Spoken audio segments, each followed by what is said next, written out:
Hey everyone, welcome to Tent Talk, the Farmers Market podcast. This podcast is all about farmers markets. Whether you're a farmers market manager or a small farmer, food maker, or artisan selling at farmers markets, you have found just the right podcast. I'm Kat Fields-White. And I'm Bridget Myers. We're longtime farmers market managers, educators, and consultants. Get ready to catch up on all things farmers market pros with us. Today, we're chatting about boosting your staff with interns. Today's episode of Tent Talk, the Farmers Market podcast, is supported by Manage My Market, an online platform assisting markets in more than 30 states with vendor registration, stall assignments, and interactive map creation, invoicing, permit tracking, and more. For more information on how to consolidate all your market management tasks in one place and a free demo, click the Manage My Market logo on the resource page at farmersmarketpros.com. Welcome back to Tent Talk, everybody. Today, we're talking about easing your load and training the next generation of farmers market pros by using interns. I want to figure out how to make interns work. I've been doing this for 16 years, and I keep thinking about interns. Have we ever had an intern? You had an intern last year. I had an intern last summer at the market, so we'll talk about that. And then we had an intern with the Public Market Project, but it wasn't really... Oh, yeah. Actually, she was amazing. Yeah, she was awesome. Rose. Mm-hmm. Oh, Rose. She was great. She was good. Yeah. We followed her on forward from that. I can't remember if we've ever had an intern at the market. I don't think so. Oh, yeah. We don't use volunteers. We had volunteers back in the day, though. Oh, we did have volunteers way back. Yeah. That's right. Collecting email addresses and saying hi and being sort of docenty. Yeah, docenty. Right? Jen. She's great. Yeah. So that was great. But yeah, we haven't really focused much on that, although I have talked to other farmers market managers and just other business owners that have used interns. Oh, yeah, for sure. So, yeah, but let's talk about it because I think we get this conversation a lot. It's going at the conference and in our private group. People are chatting about all sorts of, staff, interns, volunteers, what works best, what's best for you. So yeah, interns is definitely an option. Yeah. So, and that can apply to not just markets, but also to farms and small businesses. For sure. Yeah. So all of those folks, as they grow, need to figure out staffing.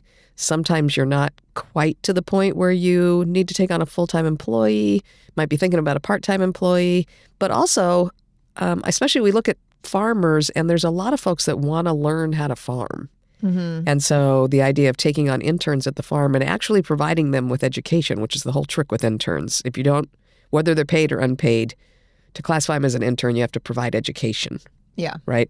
So you can really be teaching them something wonderful while they're helping. Yeah, something that the world needs and that could help, job stability for the rest of us in the farmers market industry. We always need more farmers. I think food makers, there's probably a lot of culinary students that need to go find jobs as interns or get placement somewhere. And why not work with a farmers market vendor? For sure. Making food. What a great experience that encompasses a lot of different things. So not just working in a kitchen, but all the being on site at the market, selling the food. Right. So I think volunteers are inherently unpaid, people that donate time.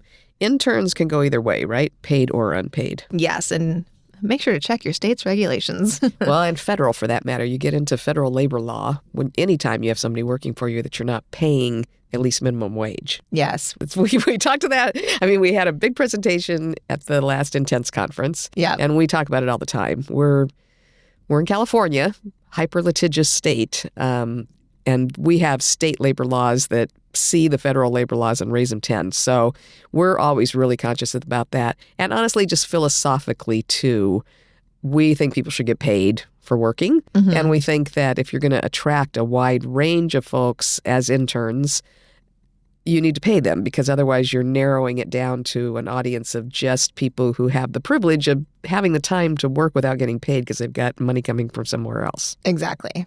Yeah. Yeah. So I think probably the big shift that's happened in the past, 10, 20 years is that we're kind of shifting into mostly paid intern positions. You don't call them a volunteer if you're paying them, so I don't have paid volunteers. But I think if you have an intern on, it's an educational program, so you're providing them with a service. And then because you're providing them with something, you can also pay them maybe not as much as you're paying a staff person. Sure. So because they are getting something else in return. They are getting educational value as well. Yeah. And I know that, it is legal in some situations to have unpaid interns if you're providing really clearly defined levels of training. Yeah. And there's a whole list of things that identify them. Yeah, at the conference, we kind of broke into small groups, and then she would ask us questions and give us kind of choose A, B, C, D as an answer. What do you think fits best? And a lot of us were very wrong. Right. Which made me terrified to even have interns or volunteers because I was like, oh, no, that's a volunteer. And she's like, it's not. It's not. That's illegal. Yeah. So Wendy's with the Vermont Law School, which produces all those really wonderful legal toolkits for various aspects of farmers markets. Mm-hmm.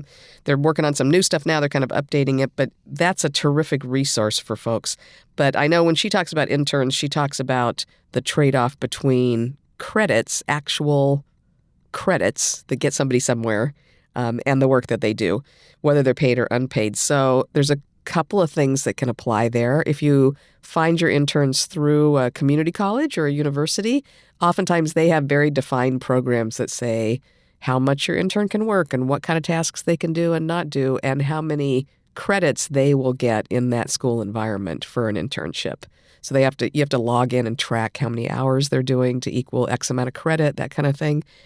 But then there's also, especially with high school kids and maybe some other kinds of programs, there's community service credits, right? Have we used kids that got those? I think maybe we have in North Park. Maybe in North Park. And then I have used those at the annual chili festival that I did at my kids' school. We used kids from a local high school that needed community service credits for whatever program they were doing, or they wanted it on their college applications.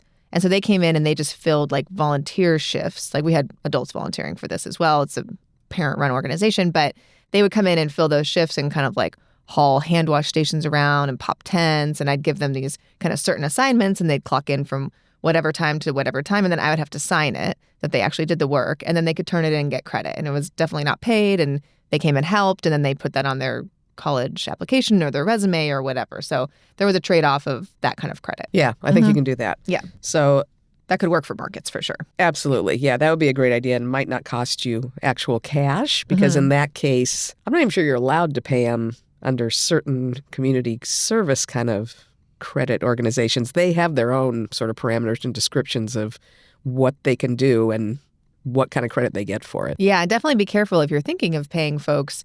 You need to make sure that you're not crossing over into the labor laws like we were talking about. They can't end up being your employee that you're just paying cash because they're, quote, interning or volunteering. So you got to make sure you're really making a fine delineation between those things. Right, exactly. There's also specific types of tasks they can do, especially if you look at one of those really defined programs from a school or something, they'll tell you that you can't just use them. If there's somebody, for instance, that's interning with you that's supposed to be learning about marketing, you can't just have them totally doing data entry and filing. And going and getting my coffee. Getting coffee, exactly. What was that movie? The Devil Wore Prada. You can't do that stuff. So you have to give them actual learning opportunities, which means they need to get more deeply into the actual functions of the business or whatever aspect of the business they're supposed to be interning in. Yeah, that was a trick, I think, if we want to talk about my intern experience, because the intern that I was able to bring on board last summer was through the California Alliance of Farmers Markets. They did this great program where they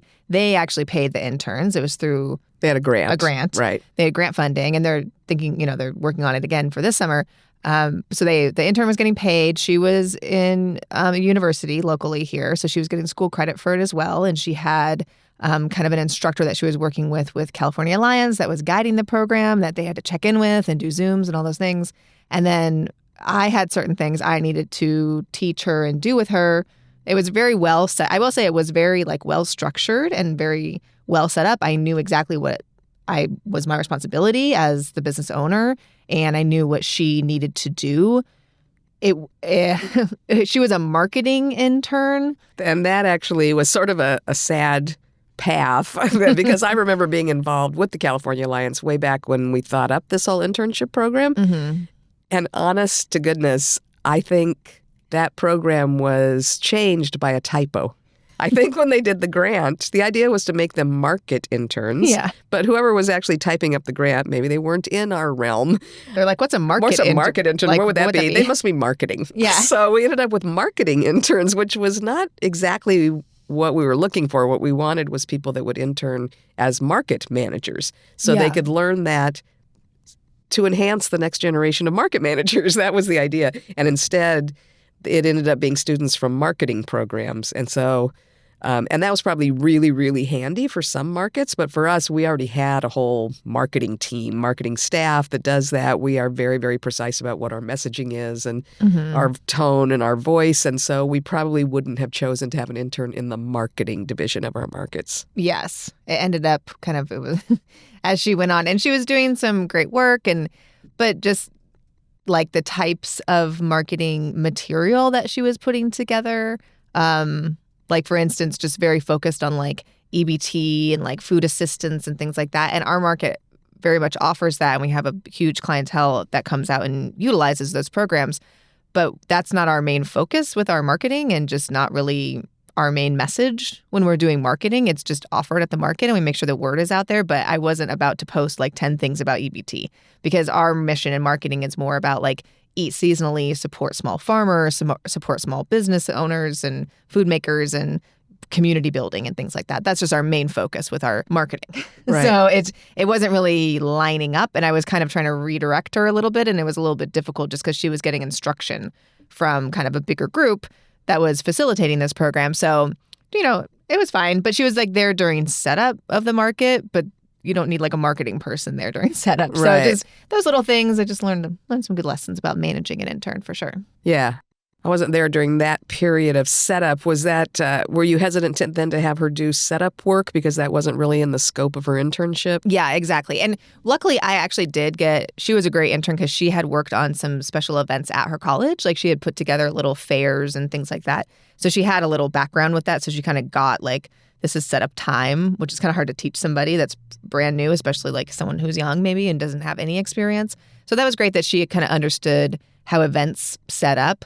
But I also wasn't going to be like, hey, go move that huge like stack of barricades. Like, I felt Sure. kind of weird, like, can you tell that pirate vendor to get out of here? Just things like that just weren't in the scope of her, what she should have been working on. So yeah, it was very weird. So she ended up walking around and kind of talking to folks, which was great. And I mean, but if I had been paying her out of my own business budget, I would have needed to make some big changes, just because it didn't seem like her time was super well spent during that period. Got it. Yeah, that makes sense. Mm-hmm.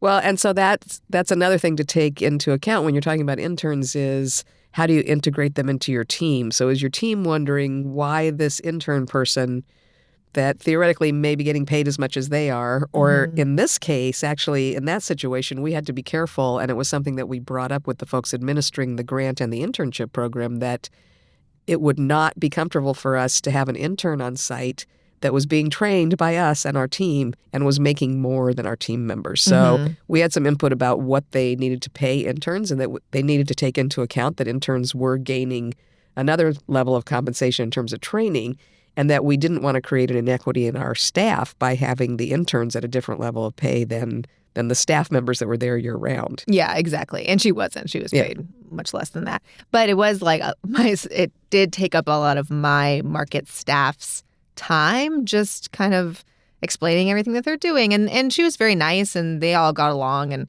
it was fine. But they work very hard. And we have kind of our staff is very tight. I don't have like extra people on the staff. We don't have a lot of like wiggle room in our staff. We just all have our very specific jobs and we get that done. And so they are all like pretty busy, like start to finish with their shifts. And so adding like one person on there that's asking a bunch of questions that, when you bring a new staff person on, I think everyone's a little bit more excited to train them because they're going to hopefully stay for years and years on your staff. And so it's like getting to know them, really deep training with them. But if it's an intern that's there for 3 months, it's like, how invested are we? Or especially how invested is your staff in like training this person? Right. And so I think that for a successful internship, you probably have to have, I don't know, icebreakers, staff appreciation time or something where you bring everybody together and you try to welcome them, because otherwise I think they could end up feeling isolated because the staff would obviously be hesitant to spend a lot of time bonding with them when they know it's a temporary situation and that they're not going to see them 3 months from now. Yeah. So I think you have to take some really deliberate, intentional moves to make sure that they're well integrated into your staff for the sake of your long-term staff and for the sake of the intern, so that they don't feel excluded. Yeah, exactly. No, and I felt like we were trying to like kind of juggle that. And I feel like at the end of it, we all felt like really great. Like, she had a great experience. She learned a lot. The staff actually was kind of a great learning experience for them because they got to also learn how to be with an intern. And they're all really nice and naturally friendly, and it was fine. And they don't mind welcoming new people onto the team. So that was great. Yeah, and I felt mostly good about it. It was just more like a marketing person is not really what I needed at that time. I didn't need help with that, but I was kind of, happy to help teach her some things about how farmers markets market. I did realize along the course of that program, like the things that farmers markets market is very specific. It's like very niche. And, like we say, like our job is weird. It's hard for someone to understand it, And so if we're just, in the industry, so I don't realize it as much, but I'm like, no, we would never say that. Like we would, of course, say this. And like, this is what we focus on. This is not what we're marketing to. Like, this is not who we're talking to when we're marketing. This is not what we would pitch. Or we need to make sure that like, this farmer brought, nectarines to the market for the first time. That's what we're marketing. That's very important that we tell people that like first of the season crops are here.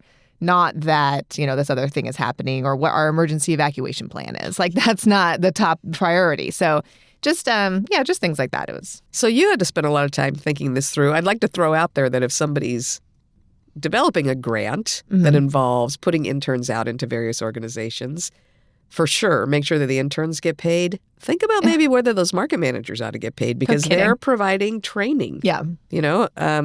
Goodness, I think about a farm having interns on there and having to be constantly training. It's almost like they should set up a school that, so they can get tuition for all that farm training that they're giving out. Because especially with an intern that is inherently not coming back after that, 8 or 10 week period, the training that you do as an investment in a long-term staff kind of feels like a burden sometimes when you're investing it in a person that's not staying long. Exactly. And it's just like a staff member, really. It's like how deflated do you feel when you hire a new person and you train them up and they work for you for like 5 months and you've invested so much training and then they quit? It kind of feels like that. Yeah. It's kind of like, I invested all this time and energy into this person and they were just starting to understand things and then they left. So It kind of is that same feeling. So maybe, I'm glad that I had this experience. So, next time, because I'm not, I didn't have such a poor experience that I wouldn't do it again, but I think I'd think about it a lot differently. This summer, I'm intending to bring my teenage son in to work at the market, a few times during the summer. And I'm really starting to make a list of and realizing, what's the difference going to be with him and our other intern is that I'd like him to come in and do things at the market that will take stuff like off of my plate and off of my staff's plate, like things that we are doing that are things that he could be trained to do easily that would take, time off of our plate, like processing ABT in the booth. Like very important because we all do that. We all kind of cycle through and take turns doing that in the booth. But if something comes up, like a pirate vendor or, a bottle breaks in the market, we have to go sweep it up or whatever, we have to jump out of the booth and go do that. So to have somebody there who's just really only doing ABT, that's really valuable to us. Right. And it'd be super valuable to him. He'd learn, customer service. He'd learn about EBT programs. He could answer questions for customers and things like that. So that's a good trade-off in my mind is those kind of things. We don't really do like marketing at the market. Right. So it's like during the day, it's kind of thinking about what are some things that could really help you and your staff and also provide good training for your intern. So I think he's going to learn a lot. Yeah, I think he will too. That is... that element, though, is part of what you need to play into when you're thinking about it'll be fine for him to do that because he's getting paid. Yeah. But if you were to have an unpaid intern, one of the things they usually say, and this goes for volunteers as well, is that you can't use their services to replace the services of a paid employee. That's right. I mean, that's the whole thing where you start stepping into labor law doo-doo. Yes. It's like stuff's going to start sticking to your shoe. Not good. So you're paying him, so that'll be fine. Yeah. I mean, the other thing is you want to think about in the ideal situation, right, you'd have an intern and you'd give them all this training and then they'd finish whatever other kind of schooling they were doing and then they'd come back and apply for a job as a market assistant. Yes. I mean, that's what you want to do. Isn't that part of why we want interns is that we need new trained market staff? Definitely. That's definitely something to think about. And, we'll see if any of my kids end up working for me long time. We're working on it. But yes, I think that would be kind of my idea with Marley. And then also, with if I got another intern is like, oh, this is somebody that I could bring on eventually that got all this base training, has an education or wherever program they're in, and then could come back and work for us. I will say my marketing intern last summer did apply for a job after she was done. But she applied for a marketing job, right? Which we didn't really have. She was in a marketing field, and it's like, I have a very capable, long-time marketing person that does our marketing and does a fantastic job at it. And so I'm not even looking for someone else to bring on.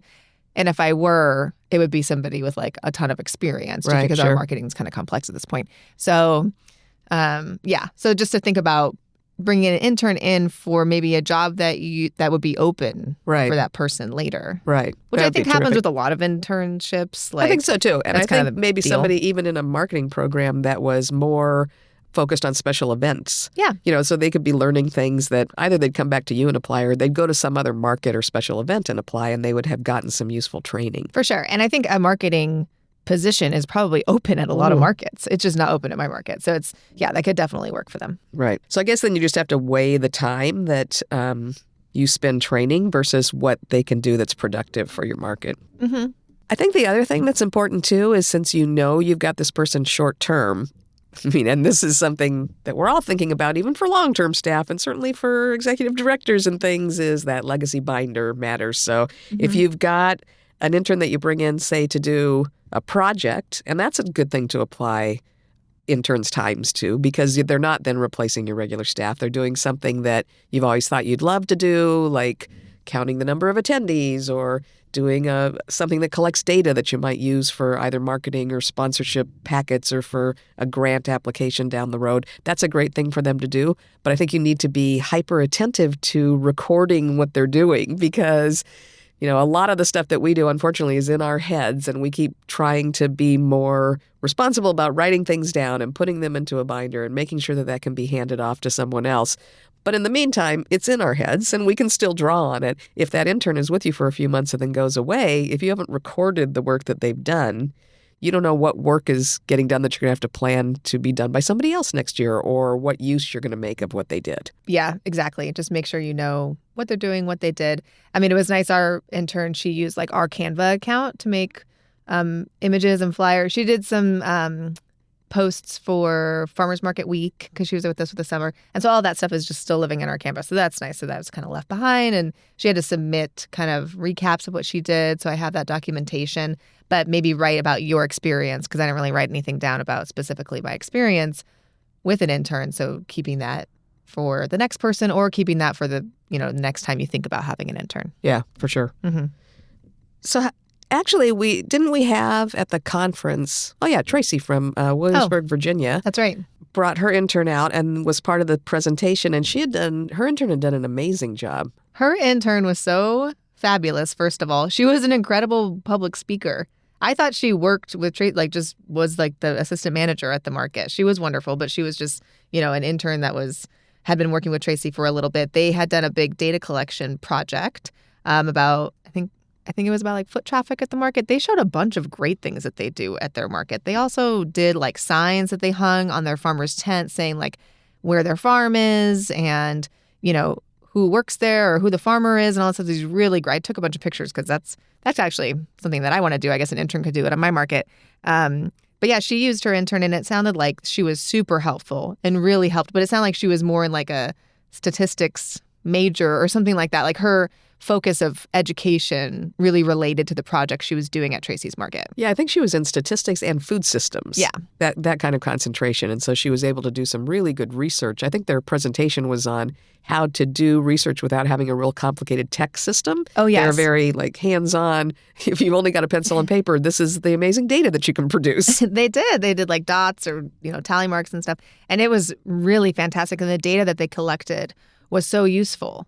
And so, yeah, she did great. It sounded like Tracy just had a really great time with this intern. I mean, so great that she brought her to the conference and they co-presented. Yeah, and I think they were talking about hiring her as either a part-time or full-time staff member after her internship was up, because she did such a good job, and she did have just good chemistry with the staff and really was a nice part of the organization. Really, it sounded like a really positive experience. So that's something that a market could definitely use, especially if you're applying for grant funding and things like that. I mean, having somebody who's not working on other things that just comes in to help with data collection and kind of, writing the story of your market and things that all these grants kind of need this information, that could be super helpful to have an intern to do that. Grants, and when you're approaching sponsors, even a marketing partnership kind of sponsor, if you can tell them how many people walk through the market and what those people are looking for and what their interests are, it's so helpful to getting someone to pay you a fee that's 10 times what your normal farmer or vendor would pay for that booth for that day because they want to access your demographic. Yeah, but not if you don't have the information to back it up.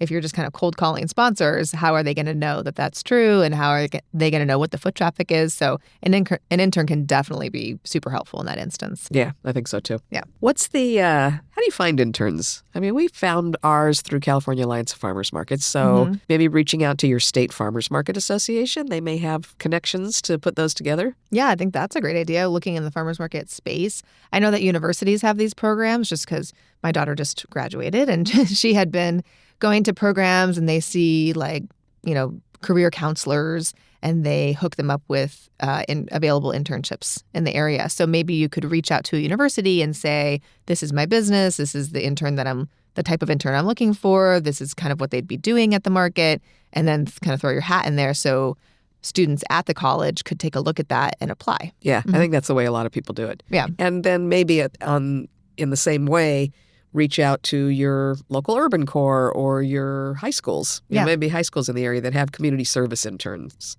that are doing those kind of hours. Yep, for sure. There's a lot of people that need community service hours for one reason or another. We would get folks, they were in the armed services and they needed community service hours. I don't know if they were in the reserves. Oh, I or remember something that. Like It was, ROTC maybe. Maybe that, yeah. And so we did use some of those at that chili festival and they were fantastic because they were very punctual and organized. Very organized. Tidy. They took instruction very well. So there's a lot of different avenues. Kind of depends on what you're looking for, I think. But I think there's a lot of people out there that are looking for this kind of job experience, especially if you will be eventually hiring or you are looking to hire somebody. If it could be kind of said up front, like this is an internship. It's kind of like a test run.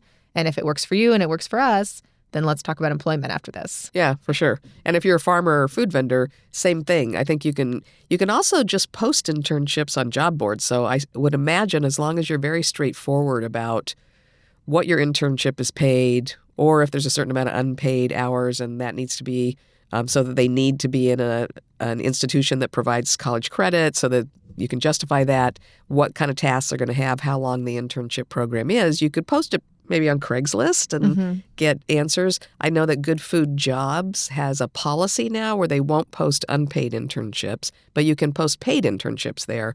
And that's on a job board that really is directed specifically at people that want to work in the food system. Yeah. So you could probably get some people that are coming from a relevant background if you're looking for a farm intern or an intern that wants to learn how to bake and how to sell at markets and how that works. Yeah. I do get a fair amount of people contacting me saying that they've always wanted to learn how to farm and they want to come work for me. I'm like, well, we get that, yeah. I don't do that. Yeah. I work here, so I don't have to do that. I have farmer friends. That's right. But we do try to push them towards farmers when that happens, that kind of thing. This time of year, too, and somebody mentioned it in our private group, so I know it's not just us, we will get a lot of inquiries from people that want to intern at the market so that we can verify that they have a job to come here for the summer. They're a lot of times from Ireland, Romania, Bulgaria, some kind of Eastern European countries we seem to hear that from, and they say, we want to come work for the summer, and can you sign this thing that says that I'm going to be an intern? We've never used anybody like that.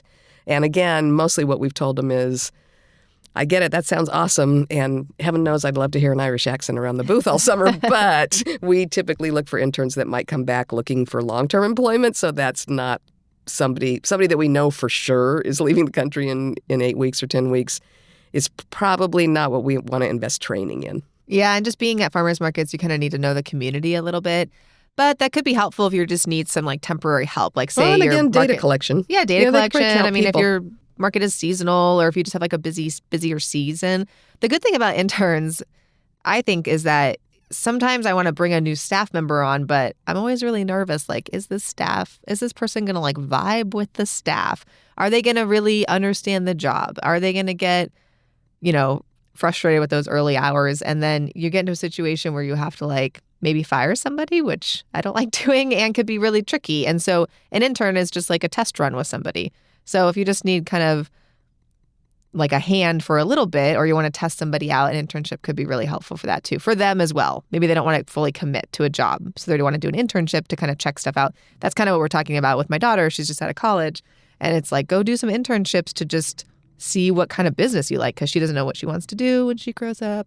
And it's like, instead of going and applying for a job and having someone hire you, go in and do an internship and see how it feels, see how you like it. Yeah, see how you like that industry, see how you adapt. Makes sense. I mean, internships are one way we can look at this. Hiring, training, producing the next generation of market managers, farmers, and entrepreneurs is critical. And whatever way we do it, we need to remember that we're not always going to be here, or maybe we won't always want to, and we need to get that next generation of folks in that have the same passion for our food system and connecting farmers and consumers that we have. Thanks for listening today, and big thanks to Manage My Market for making farmers market managers' lives easier with a user-friendly online platform that makes it simple to manage vendor processes and mapping all in one place, and for supporting Tent Talk, the Farmers Market podcast. For more information, click the Manage My Market logo on the resource page at farmersmarketpros.com.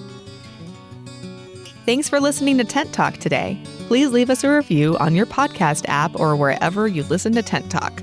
Let us and others know how you're enjoying the podcast. Be sure to subscribe so you don't miss the next episode of Tent Talk. Connect with fellow Farmers Market folks in our private Facebook group, the Farmers Market Pros Community, and follow us on Instagram at Farmers Market Pros. Find online education and other resources at farmersmarketpros.com. Tent Talk is brought to you by Farmers Market Pros, where passion meets profit.